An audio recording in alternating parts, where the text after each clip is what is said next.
কৃষি এক জীবন্ত শিল্প। যদিও আগেকার কৃষি ছিল খোরপোশের, এখন হয়েছে বাণিজ্যে পরিণত।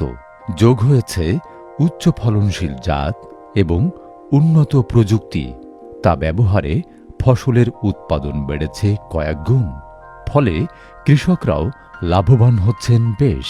এসব দেখে দেশের যুব এবং তরুণ সমাজের মধ্যে থেকে উদ্যোক্তা সৃষ্টি হচ্ছে।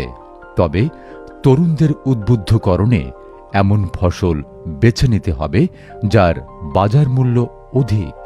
এর মধ্যে বর্ষাকালীন লাউ, করলা, পেঁপে, বেগুন, টমেটো, অমৌসুমী তরমুজ সহ রয়েছে নানান ফসল। বর্ষাকালীন লাউ চাষের উপযুক্ত সময় মে থেকে আগস্ট মাস। এর অধিক ফলন পেতে হাইব্রিড জাত বেছে নেওয়া উত্তম। মাদা হতে মাদার দূরত্ব হবে ১.৫ থেকে ২ মিটার। মাদায় গর্ত প্রতি ২০০ থেকে ৩০০ গ্রাম জৈব সার আর ইউরিয়া এবং এমওপি দিতে হবে ১০ গ্রাম করে।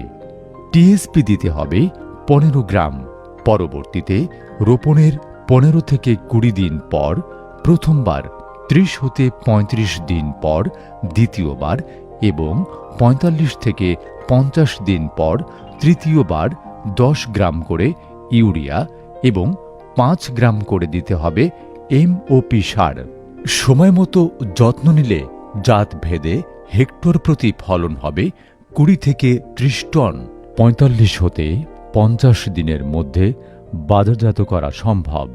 তরমুজ মূলত গ্রীষ্মকালীন ফসল, তবে অমৌসুমেও চাষ করা যায়, যদিও এর জাত ভিন্ন।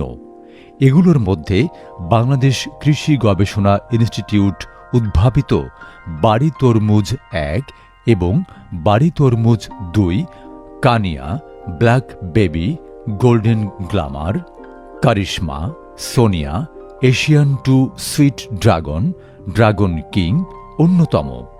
মধ্য মার্চ হতে জুলাইয়ের প্রথম পক্ষ পর্যন্ত এর চারা রোপণের উপযুক্ত সময়।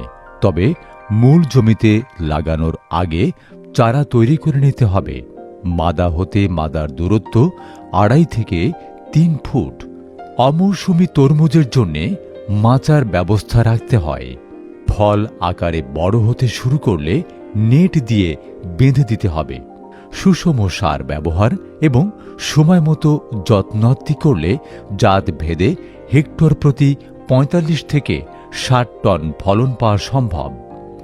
ভালো দামের জন্য ফল পরিপক্ব হওয়া পর্যন্ত অপেক্ষা করা দরকার। সময় হলে ফল সংগ্রহ করে বাজারজাত করতে হবে। পরিকল্পিতভাবে কৃষি কাজ করলে সফলতা সুনিশ্চিত, আর তা দেখে তরুণদের আগ্রহ বাড়বে। প্রথমে আমি অল্প থেকে শুরু করছি। এখন আমার হাতে প্রায় ২.৫ একর জমি আছে। ওখানে লাউ, করলা, তারপর প্রায় ৪-৫ পদের ফসল আছে। তো আমি শুধু লাল শাক থেকে ২ থেকে ২.৫ লক্ষ টাকা বিক্রি করছি। তো আমার বছরে প্রায় ২০ লাখ টাকার উপরে বিক্রি হবে। এর ভিতরে খরচ টরচ বাদ দিয়ে প্রায় ১০ লাখ টাকার আমার লাভ থাকবো। আর আমি চাইতেছি যে অল্প জমিতে বেশি ফসল করার একটা ছিল।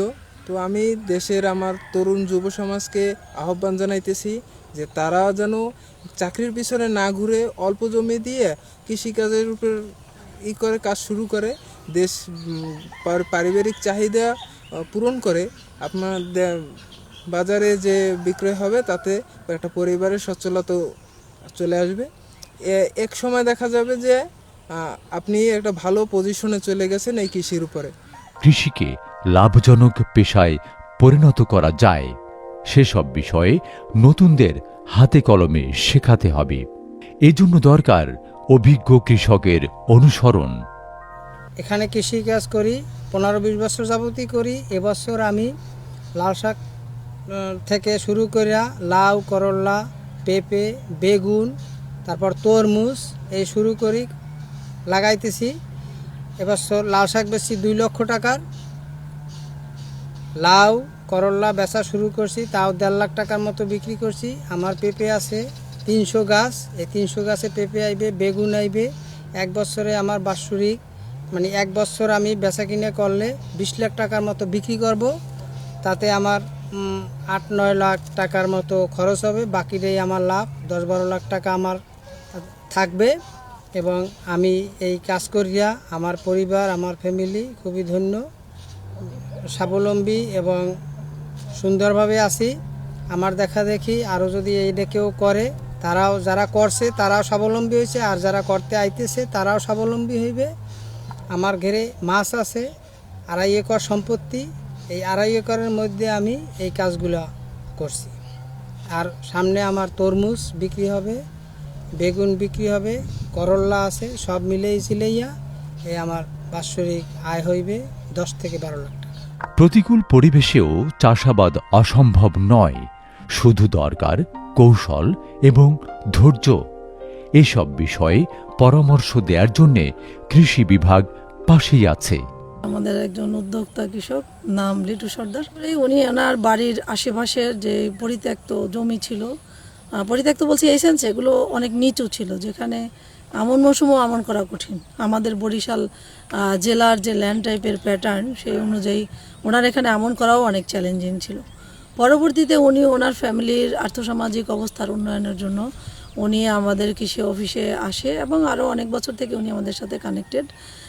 উনি আমাদের সাথে পরামর্শ করে ওনার এই এলাকা কিভাবে কাজে লাগিয়ে উনি ওনার ফ্যামিলির ইকোনমিক স্ট্যাটাস বাড়াতে পারে, এই ব্যাপারে পরামর্শ চাইলে আমরা তাকে এই যে আমরা আমাদের এলাকায় সরজান পদ্ধতি বলি, সেটির একটি পরামর্শ তুলে ধরি, যেটা নিচু এলাকাকে ফসলের আবাদের আওতায় এবং বছরব্যাপী ফসল আবাদ বৃদ্ধি করা সম্ভব। তারই একটি অন্যতম প্রযুক্তি হচ্ছে আমাদের সরজান পদ্ধতি। তো উনি এটাকে মডিফাই করে নিয়েছেন। এটা ঠিক ইউনিক সরজানও নয়, আবার একেবারে ইউনিক আমরা বলবো পুকুরের চতুর্দিকে ঘের। উনি অনেকটা এরকমই করার চেষ্টা করেছেন, যাতে পুকুরেও মাছ চাষ করতে পারেন, আবার চারধারে উনি সবজি করতে পারেন, এবং একই সাথে শুধু সবজি না, পুকুরের 3টা পাড়ই উনি কাজে লাগানোর চেষ্টা করেছেন এবং করছেনও।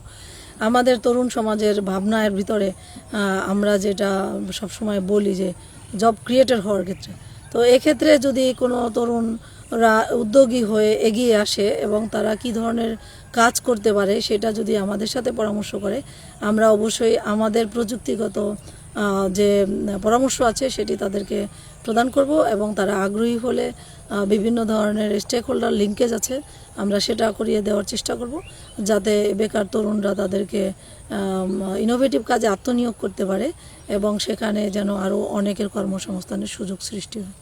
কেউ যদি চাকরির পেছনে না ঘুরে কৃষিতে সম্পৃক্ত হন, তাহলে আত্মকর্মসংস্থানের পাশাপাশি অন্যদেরও হতে পারে রুটি রুজির ফয়সালা। তাই আসুন দেশের যুবক এবং তরুণদের কৃষিকাজে উৎসাহিত করি, তাদের ভবিষ্যৎ গড়ি, কৃষিকে করি আরও সমৃদ্ধ।